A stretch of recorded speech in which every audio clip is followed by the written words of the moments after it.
ধর্ম সহিষ্ণুতা থাকতে হলে সব ধর্মর জন্যই। আজকে যদি হিন্দুদের ভগবান নিয়ে বা খ্রিস্টানদের কাউকে নিয়ে যদি অন্য ধর্মের কেউ কথা বলতো তাকে ছেড়ে দেওয়া হতো। অথচ এই বাটপারগুলা কিন্তু দাঁড়িয়ে গেছে। বাংলাদেশের হুম, তথাকথিত যত পরিচিত ভারতীয় দালাল আছে সব কিন্তু দাঁড়িয়ে গেছে ওই বদমাইশটার পক্ষে। হুম, জনগণের সজাগ দৃষ্টিতে বিএনপি ভোট হারানো দেখে বিএনপি ব্যালট বক্স নির্বাচন কেন্দ্রের থেকে তুলে নিয়ে বাড়িতে চলে যাবে। মনে করবে হাসিনার মতো বাড়িতে বসে ভোট দিয়ে ক্ষমতায় আসতে। ডক্টর ইউনূস হচ্ছে আন্তর্জাতিক খেলোয়াড়। মানুষ যখন ধৈর্য হারিয়েছে, অধৈর্য হয়ে গেছে, ১৬ বছরের সংস্কার বা ৫৪ বছরের সংস্কার ডক্টর ইউনূস ৬ মাসে কেন করতে পারছে না? উনার হাতে যেন একটা ম্যাজিক ওয়ার্ড। ইয়েস, আমি আগেই বলেছি উনার অনেক দোষ আছে। দোষটা হচ্ছে অনেক দোষ আছে। আমি এখন উনার দোষগুলো সময় নষ্ট করে তো লাভ নেই। আমি অনেক বলেছি। উনার উনার কোনো সরকারি প্রশাসনে একদিনের অভিজ্ঞতা নেই। সামরিক বাহিনীর সম্পর্কে কোনো জ্ঞান নাই, অভিজ্ঞতা নেই। সবচেয়ে বড় কথা হচ্ছে উনার বয়স ৮৬ বছর বয়স। এবং তার চেয়েও বড় দুর্বলতা হচ্ছে যে একজন নেতা যখন পারে না তার যেই সব জ্ঞান নাই সেই সব জ্ঞান শূন্যস্থান পূরণ করার জন্য জ্ঞানী ব্যক্তিদেরকে নিয়োগ দেন। কিন্তু উনি নিয়োগ দিয়েছেন সেই হুম, সমস্ত এনজিও প্রতিষ্ঠানের, যার পশ্চিমাদের কথা উঠে আর বসে তাদের সাহায্যে চলে, এনজিও প্রতিষ্ঠানের সমস্ত অসৎ ব্যক্তিদেরকে, দেশপ্রেমহীন ব্যক্তিদেরকে এনে বসিয়ে দিয়েছেন। ওই যে হুম। আরেক বাটপার দেখি আজকাল, কি যেন নাম, যে একবার গুম হলো আওয়ামী লীগের সময়। তারপরে এখন এই যে সাদা দাড়ি, সাদা চুল। আবার ওই যে কি যেন আদিলুর নামটা? রহমান, আদিলুর হ্যাঁ? রহমান, না, আদিলুর আদিলুর রহমান। আদিলুর রহমান যার ওয়াইফ এখন এই সরকারে। সরি। ও আচ্ছা, ইয়ে ফরহাদ মাঝহার। ফরহাদ মাজার, জাতীয় এক বাটপার।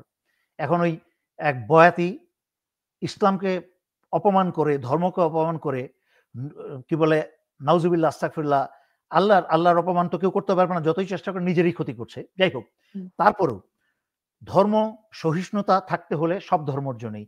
আজকে যদি হিন্দুদের ভগবান নিয়ে বা খ্রিস্টানদের কাউকে নিয়ে যদি অন্য ধর্মের কেউ কথা বলতো তাকে ছেড়ে দেওয়া হতো। অথচ এই বাটপারগুলা কিন্তু দাঁড়িয়ে গেছে। বাংলাদেশের হুম, তথাকথিত যত পরিচিত ভারতীয় দালাল আছে সব কিন্তু দাঁড়িয়ে গেছে ওই বদমাইশটার পক্ষে। ওই হুম, বদমাইশটাকে গ্রেফতার করে তার বিচার হওয়া উচিত, যে এই ধর্ম অসহিষ্ণু পরিস্থিতি সৃষ্টি করার কারণে। এই দেশে এটার আইন আছে কিন্তু। যাই হোক, সুতরাং ডক্টর ইউনূস এদের কারণে দুর্বল হয়েছে। তারপরেও ডক্টর ইউনূস হচ্ছে আন্তর্জাতিক খেলোয়াড়। উনি হুম, এই বিএনপিরা চিল্লায়, মির্জা ফখরুল্লাহ গাধার মতো চিল্লায়, আর ডক্টর ইউনূস কিন্তু মুচকি, মুচকি হাসে আর তাকিয়ে থাকে, কথার জবাব দেয় না, যেটা আপনার অনুষ্ঠানে অনেকবার বলেছি। এটা হচ্ছে আন্তর্জাতিক প্লেয়ারদের বা একটা ডিপ্লোম্যাটদের লক্ষণ। হচ্ছে একটা কিন্তু লক্ষণ। আমি শেষ কিন্তু করি, এখানে আমার উত্তরটা শেষ করি হুম, হুম, প্লিজ। ডক্টর ইউনূস যখন মানুষ অধৈর্য হয়ে গেছে, তখন কিন্তু ব্যারিস্টার তাজুলকে, একটা শক্তিশালী লোককে নিয়োগ দিয়েছেন। উনি কিন্তু আইসিটিতে সুন্দর মতো সাহসী ব্যক্তি, আই সেলিউট হিম, সাহসী ব্যক্তি কিন্তু হাসিনার ফাঁসির রায় দিয়ে দিয়েছে। হুম, বাংলাদেশে আওয়ামী লীগের দালাল, ভারতের দালাল, শক্ত ওই কুকুরকে বাড়ি দিয়ে যেরকম ক্যাঁও, ক্যাঁও করে তারপরে চুপ হয়ে যায়, পালায়। এরকম করে চুপ হয়ে গেছে, ভারত পর্যন্ত চুপ হয়ে গেছে। তাদের ওই কি বলে মলম বিক্রেতা মিডিয়াও কিন্তু চুপ হয়ে গেছে। হুম, তার মাঝখানে এই ঠিক দেখেন, নির্বাচনের আগেই ডক্টর ইউনূস উনার প্রতিশ্রুতি রেখেছেন। বিডিআর তদন্তের রায়ও প্রকাশ করেছেন। পরপর হুম, ২ টা রায়, সাংঘাতিক শক্তিশালী নিউক্লিয়ার বোমা কিন্তু। এই ২ টা রায় কিন্তু বাংলাদেশের আণবিক বোমা নাই, কিন্তু এই ২ টা রায় কিন্তু বাংলাদেশের আণবিক বোমা। হুম, এটা ২ টা রায় ঐতিহাসিক হয়ে থাকবে। তবে এই ২ টা এক রায়ের বাস্তবায়নের জন্য এই হুম, ফেব্রুয়ারিতে নির্বাচন দেওয়া মূর্খতা ছাড়া আর কিছু হবে না।